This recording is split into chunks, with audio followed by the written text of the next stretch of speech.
복음 5장 19절부터 29절까지 말씀을 교독하시겠습니다. 그러므로 예수께서 저희에게 이르시되 내가 진실로 진실로 너희에게 이르노니 아들이 아버지 하신 일을 보지 않고는 아무것도 스스로 할 수 없나니 아버지께서 행하시는 그것을 아들도 그와 같이 행하느니라. 아버지께서 아들을 사랑하사 자기의 행하신 것을 다 아들에게 보이시고 또 그러다 너희도 기여기게 하시리라. 아버지께서 죽은 자들을 일으켜 살리심 같이 아들도 자기의 원하는 자들을 살리느니라. 아버지께서 아무도 심판하지 아니하시고 심판을 다 아들에게 맡기셨으니 이는 모든 사람으로 아버지를 공경하는 것 같이 아들을 공경하게 하려 하심이라. 아들을 공경치 아니하는 자는 그를 보내신 아버지를 공경치 아니하느니라. 내가 진실로 진실로 너희에게 이르노니 내 말을 듣고 또 나 보내신 이를 믿는 자는 영생을 얻었고 심판에 이르지 아니하나니 사망에서 생명으로 옮겼느니라. 진실로 진실로 너희에게 이르노니 죽은 자들이 하나님의 아들의 음성을 들을 때가 오나니 곧 이때라. 듣는 자는 살아나리라.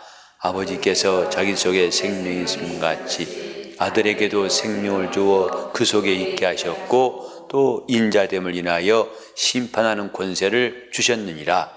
이를 기이 여기지 말라. 무덤 속에 있는 자가 다 그의 음성을 들을 때가 오나니 선한 일을 행한 자는 생명의 부활로 악한 일을 행한 자는 심판의 부활로 나오리라. 아멘. 예수께서 안식일에 38년 된 병자를 고치신 것이 잘못이다, 잘아니다 하는 다툼이, 논쟁이 시작되었습니다. 곧 그들은 안식일에는 이런 일이 마땅하지 않다. 내가 안식일에 자리를 들고 일어나 걸어가는 것이 옳지 않다 하신 것이고, 그 나은 사람의 증거는 예수께서 나로 걸어가라 하셨다. 나로 낫게 하셨다. 이렇게 말했습니다. 여기서 두 갈등, 어저께 말씀을 드렸죠. 바로 안식일에 38년 된 병자가 걸어가는 게 옳으냐, 그냥 어제와 같이 앉아있는 게 옳으냐. 이 다툼에 대해서 아주 첨예한 대립을 보이고 있을 때에 주님께서 말씀하신 것이 아버지는 아들을 보내셨고 아들은 그 아버지 일을 하는 것이다. 곧 아버지가 보내신 아들은 아버지의 권위로 하는 것이다. 이것을 여기서 말씀하고 있습니다. 아버지와 아들의 권위가 동일하다. 아들은 아버지의 권위로 일하시는 분이다. 이것을 비로소 주님께서 말씀하고 있습니다. 왜냐하면 유대인들이 예수에 대해서 핍박하게 된 그 핫 이슈가 뭐냐면 안식일에만 일하는 것이 아니라 하나님을 아버지라고 해서 자기를 하나님과 동등으로 삼으신다 하는 이것이 또 유대인들에게는 참을 수 없는, 용납할 수 없는 일이었습니다. 어떻게 자기를 하나님과 동등으로 삼느냐? 유대인들에게는 가장 불경한 죄고 이것은 두말할 것도 없이 사형에 해당한다고 그들이 생각했습니다. 그들 앞에서 아들은 아버지가 보내신 자니라. 아버지가 하신 일을 나타내시는 그분이다 하고 주님이 말씀하셨습니다. 우리는 하나님이 눈에 보이지 않지만은 하나님이 자기를 믿게 하시려고 아들을 보내시고 자기의 말씀을 듣게 하시려고 아들을 보내시고 자기가 하신 일을 우리에게 알게 하시려고 아들을 보내신 것을 기억해야 됩니다. 그러므로 아들이 오실 때에도 그 아버지의 이름으로 왔다고 말씀했어요. 내가 내 아버지의 이름으로 왔음에, 그리고 내가 한 일은 그분의 일이다. 그의 일을 하고 있다고 말씀하시고, 내 말은 내 말이 아니요 나를 보내신 이의 말씀이다. 그래서 아버지가 자기를 보내신 일에 대해서 증거하셨습니다.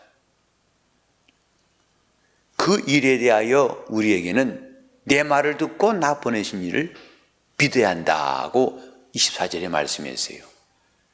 그의 말을 듣고 그를 보내신 이를 믿는 것이 하나님께서 우리에게 주신 참 신앙이에요. 그분의 말을 믿을 때에 그를 보내신 이를 믿을 수가 있어요. 내 말을 내가 믿느냐? 나는 부활이요 생명이니 내 말을 과연 내가 믿느냐? 할 때 말하다가 주여 그렇습니다. 나는 부활이요 생명이다. 나를 믿는 자는 죽어도 살겠고 살아서 믿는 자는 영원히 죽음을 보지 않을 것이다. 그걸 믿느냐? 그렇습니다.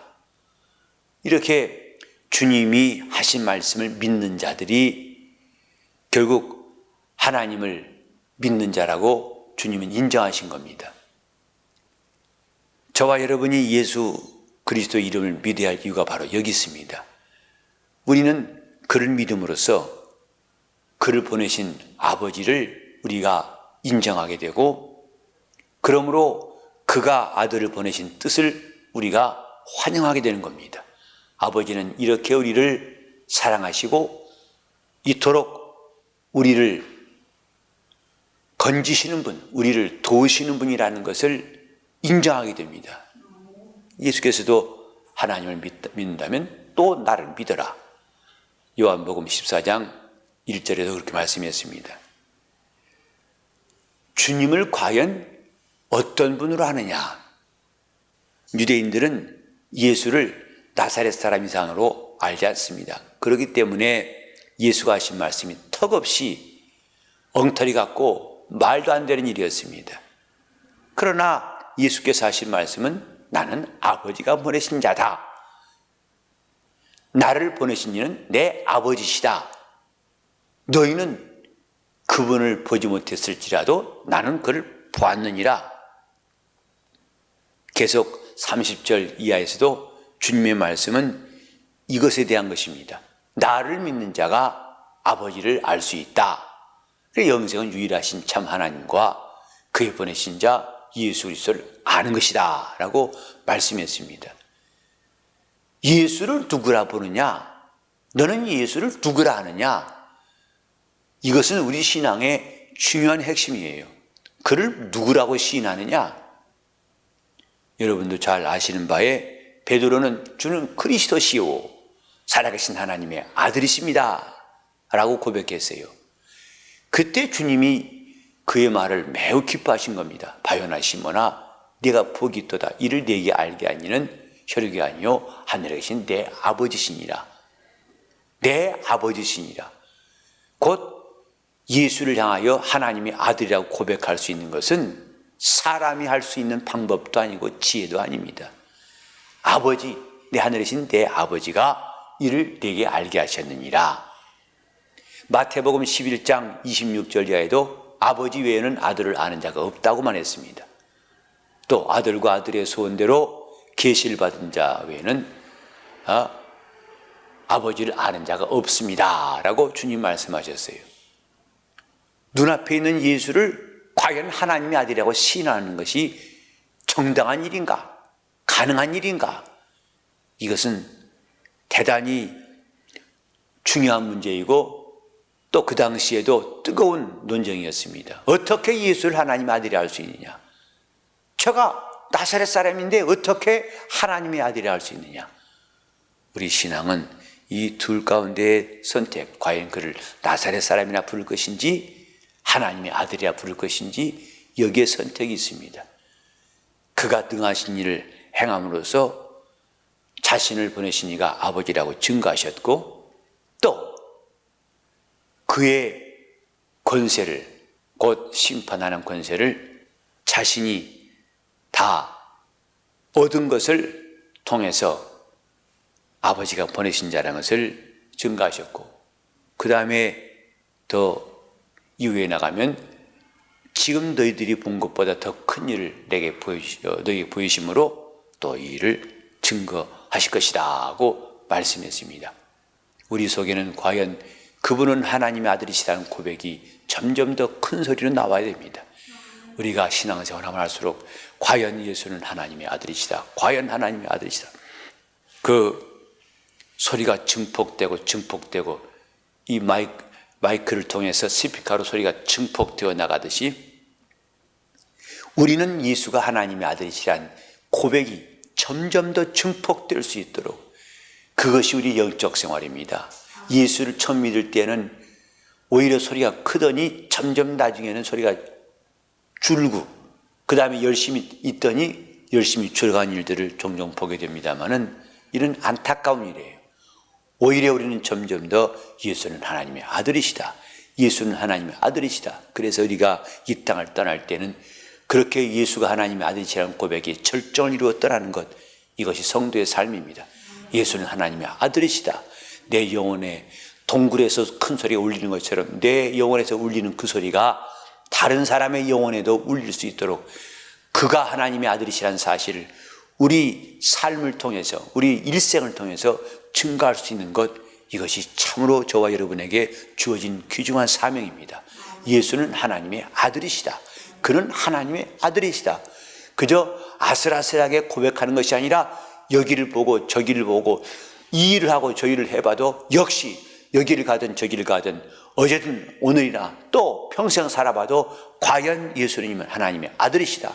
천지에 있는 그 이름 가운데에서 이 이름보다 큰 이름이 없도다. 과연 그는 나를 죽음에서 구원하실 분이고 내 죄를 영원히 사하실 분이고 나에게 영생을 주실 그분이다. 예수는 하나님의 아들이시다 하는 소리가 점점 증폭될 수 있도록 내 영혼은 이 소리 때문에, 이 말씀 때문에 소망을 얻고 이 큰 고백 때문에 담대하고 승리할 수 있도록 해야 할 것입니다. 주님은 나의 말을 듣고 또 나 보내신 이를 믿는 자는 영생을 얻었다, 심판에 이르지 않는다고 말씀했습니다. 예수가 하나님의 아들이시라는 소리가 얼마나 크고 증폭되었든지 심판도 이기고 사망에서 생명으로 옮길 수 있는 역사가 오늘 저희 여러분 가운데 나타나야 할 것입니다. 예수는 천지에 있는 이름보다 크신 하나님의 아들의 이름입니다. 그 이름의 권세를, 그 이름의 능력을, 그 이름의 영광을, 그 이름의 생명을 충만히 얻기 위해서 사모하는 이 아침 되시기를 바랍니다. 기도하시겠습니다.